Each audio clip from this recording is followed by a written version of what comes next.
Hi, Bill from CJ Pony Parts. While fog lights might be a standard feature in all V8 Mustangs these days, back in the 60s, you were getting fog lights if you ordered the GT package. Over the years, upgrading the GT fog lights has become a very popular option with enthusiasts. And let's face it, a little extra light on the road, it's never a bad idea. So today, we're going to add GT fog lights to our weekend wrench project car. This is the fog light kit specific for the 65 Mustang. There are similar kits available for 66, 67, as well as 68. The kit includes a fog light switch, all required wiring, the fog light mounting bars, the bodies, the fog light bulbs, and the fog light specific grille. In the case of the 65, you're going to reuse your original moldings as well as your original horse and corral. For this installation, you'll need a 3/8 ratchet, 1/2-inch shallow socket, 14mm shallow socket, 1/2-inch deep socket, 14mm deep socket, 1/4-inch ratchet, 8mm socket, 3/8 deep socket, at least a 6-inch extension, 14mm wrench, Phillips head screwdriver, pick, bezel tool or flat blade screwdriver, a small flat blade screwdriver, wire crimpers, wire cutters, wire strippers, razor blade, angle drill, standard drill, 1/2-inch drill bit, 5/16 drill bit, 1/8-inch drill bit, tape measure, marker, flashlight, and safety glasses. First step in the installation is to remove the original horse and corral, the original bars, and then finally the original grille. We're going to start with the 2 screws underneath the bars to get the bars off, and finally the 2 screws in the center to remove the horse and corral.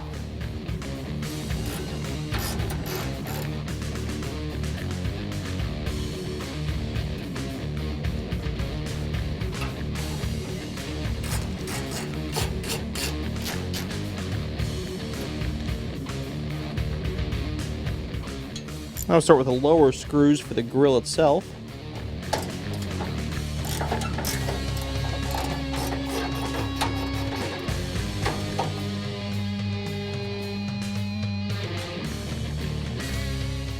Now we'll get the 2 upper screws, and the 2 on the ends.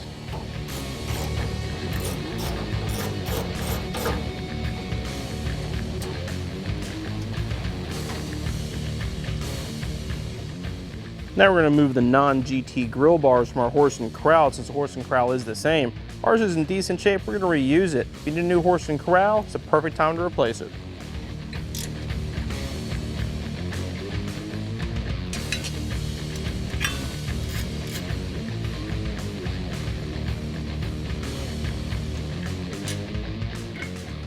Now we're ready to start the assembly of the fog light kit. First thing we're going to do is install the bulbs into the fog light housings. To install the bulb, we've got to remove the screws that hold the front of the housing on.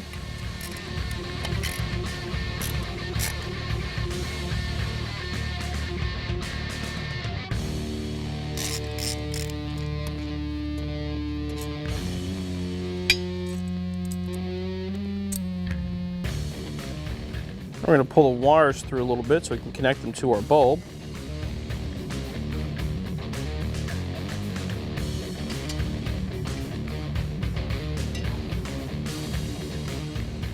Once you have them connected, you want to make sure this groove in the side of the light bulb goes into the slot here on the side so it fits flush.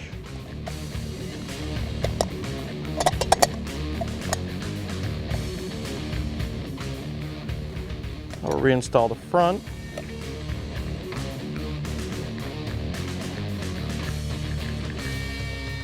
Line up the holes and reinstall the screws.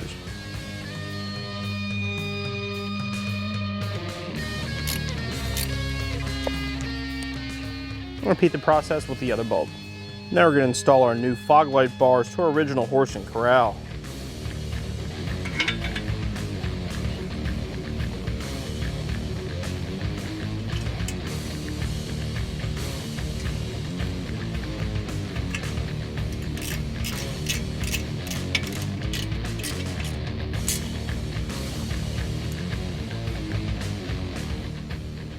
As with any electrical install, disconnect the battery.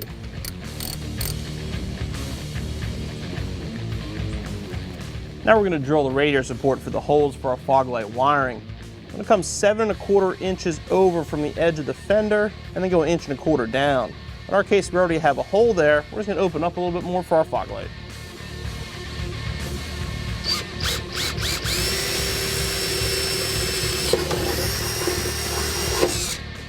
Over on the passenger side, the horn wiring is actually going through the hole where the fog light wiring would go. If you look down here, there's a little dimple. That's normally where the horn wiring would go. We're going to leave the horn harness where it is. We'll drill this hole out to run our fog light wire. We're going to start with a small pilot hole. Now we'll open it up. Now we're going to install our new grill. It goes in the same way the old one came out. To slide it into place, you may have to bend it a little bit to get it to line up.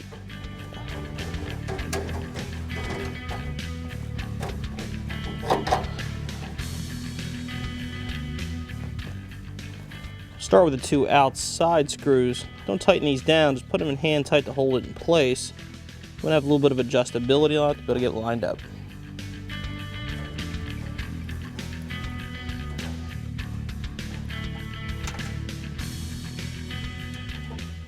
Once you get them all lined up, then you can tighten them down.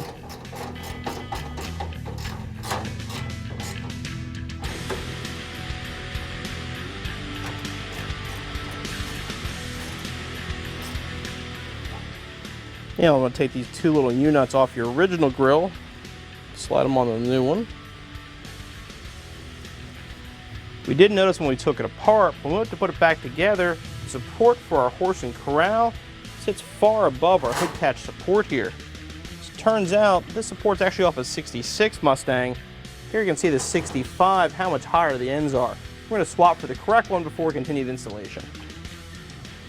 Now that we've installed the correct hood latch retainer, we can install our grill horse support.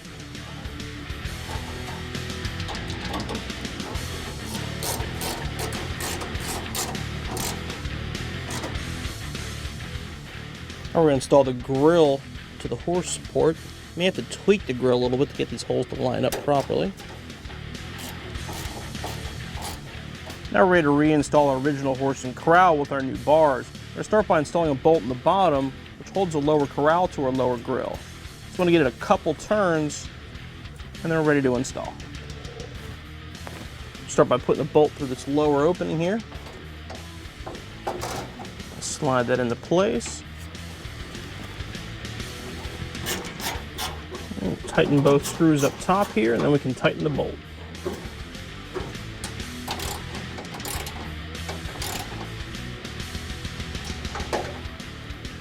We're going to finish mounting the fog light bars by attaching them to the grill. We have to mess with this a little bit to get them to line up properly.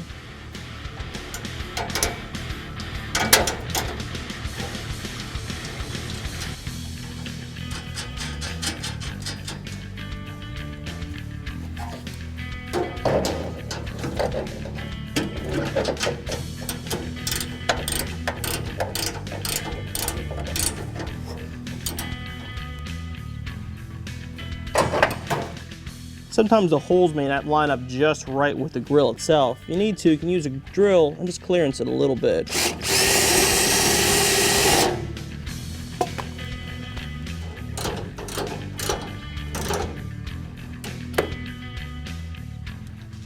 Now we're ready to install our fog light to our fog light bars.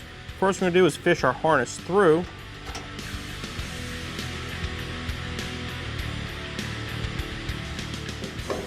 I want to put the stud through the bar, and put the washer and the nut on.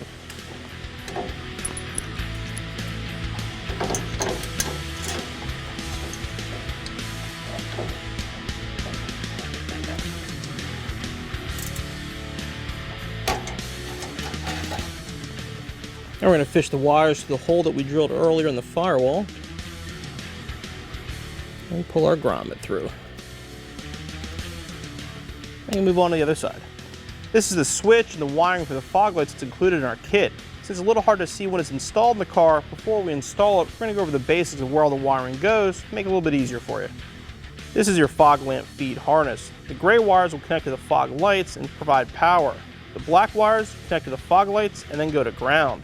This gray harness will then go across your radiator support, down the fender apron, and connect here at the firewall. This is going to be your under dash harness. You'll have a grommet here where it's going to go through the firewall, go into this connector here. This one will go to your taillights. This connector here will go to your headlights. That way when your fog lights are on, your taillights turn on like they're supposed to. Following it up and forward, you can connect to your fog light switch. Then this blue wire is going to go out to the circuit breaker, which is going to mount to your wiper motor bracket. Then this blue wire will attach to a pre-existing wire under the dash, which will power the fog lights. Now we're going to install the grounds for the fog lights. This is the ground harness here. It's going to plug into the fog light here. Anywhere you can find a decent metal ground you can use. We're going to use the bolts to hold the radiator to the radiator support.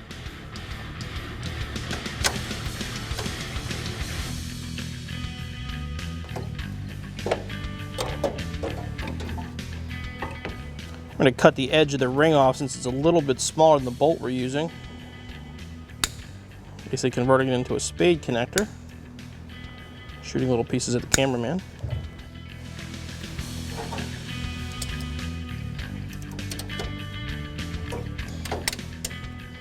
Now we'll plug in the ground and start running our power wires.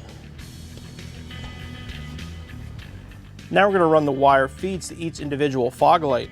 The 2-wire lead with the female end is going to go to the driver's side. The single wire with the female end is going to go over to the passenger side. We're going to follow the factory headlight harness wiring between the radiator and the support to get over to the passenger side.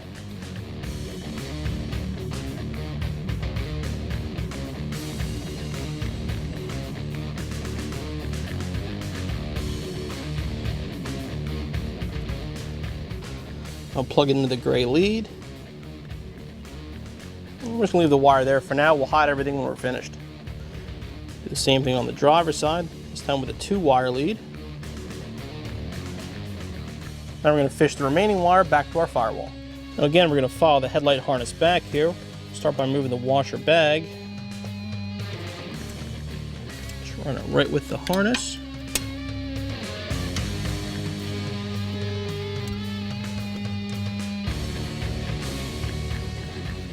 Now we'll move on to the underdash harness. The underdash wiring harness is going to go through the firewall right below the headlight harness here. We're going to trim away a little bit of the firewall insulation and then drill a hole from the inside out.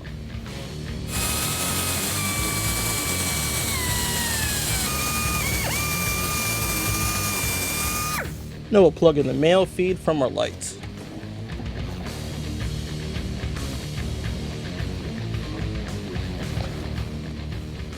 We unplugged the headlight harness to make it easier to see, so we're going to plug that back in.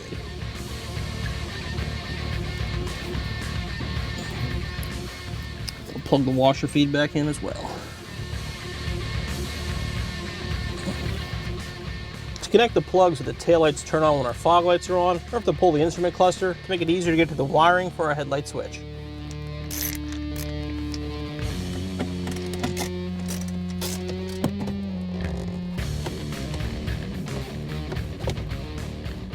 Once you have the cluster out, you got to follow the wires coming off the headlight switch down towards the fuse box. It's going to be a black wire. It's going to have a quick male and female disconnect on it, the exact same style as a connector on our harness.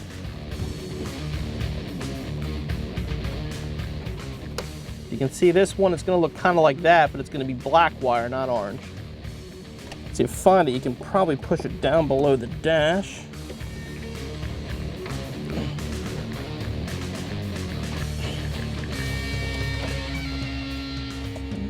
Out the yellow one there, go back up, there we go. That's the connector right there that we're looking for. We're going to separate these two leads, and we're going to install our harness between them. Okay.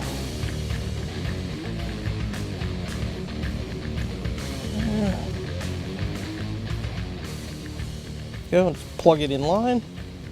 Now we can move on to the breaker.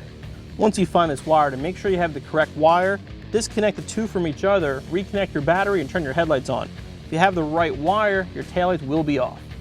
Now we're going to get power for the circuit breaker from the headlight switch. We're going to find the black with the orange striped wire. It's one of the thickest wires coming out of your headlight switch. We're going to use a supplied tap to get our power there.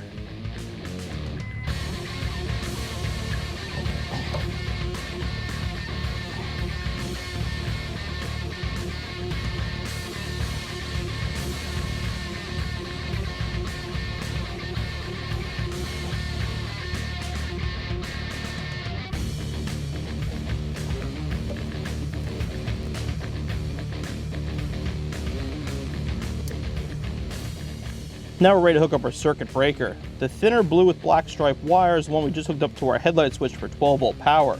The thicker one is the one for our under dash harness, which is going to power our fog lights. The thinner lead is going to go to the connection that says battery on the breaker. The thicker one going to the under dash harness will go to the auxiliary.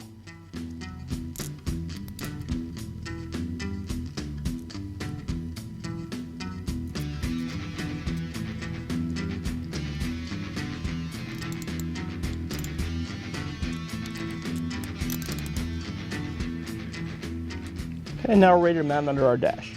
There are a couple different options on where to mount your circuit breaker. Most of the factory installations mount it to this screw located on the wiper motor bracket. So we're going to go with that choice, but anywhere else you can ground it to metal will work fine. Now that our breaker is installed, we're ready to move on to the switch. Before we actually mount the switch to the car, we're going to hook everything up and test to make sure it works. We'll plug the switch into our under dash wiring. And we'll reconnect the battery and go hit the switch.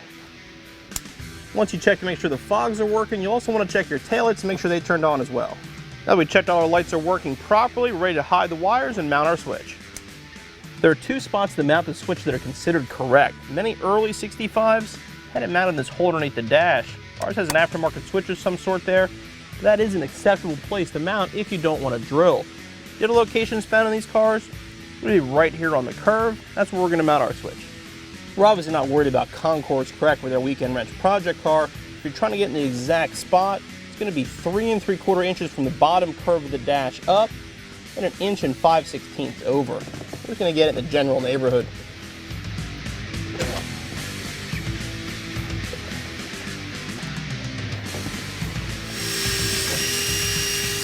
We'll start with a little pilot hole. Now we'll open it up.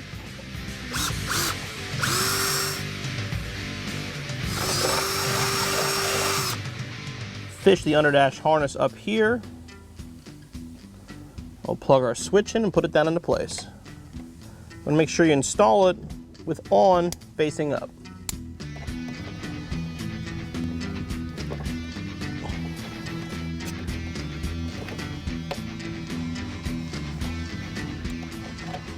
Install the bezel.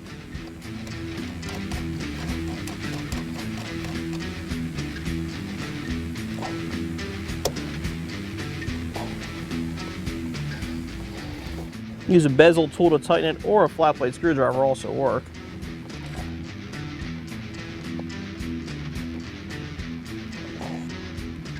Now we'll install the edge of the switch.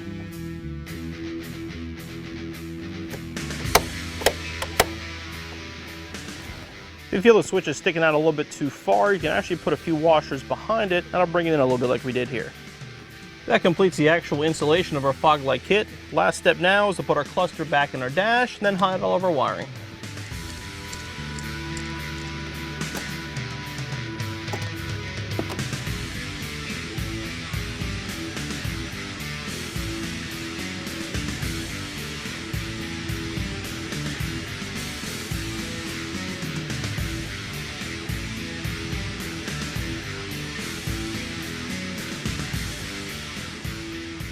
Our fog light conversion looks great on the grille of our weekend wrench project car, plus the added light is going to be a safety benefit as well. Installation should take you around 3 hours total, so you'll be back on the road in no time.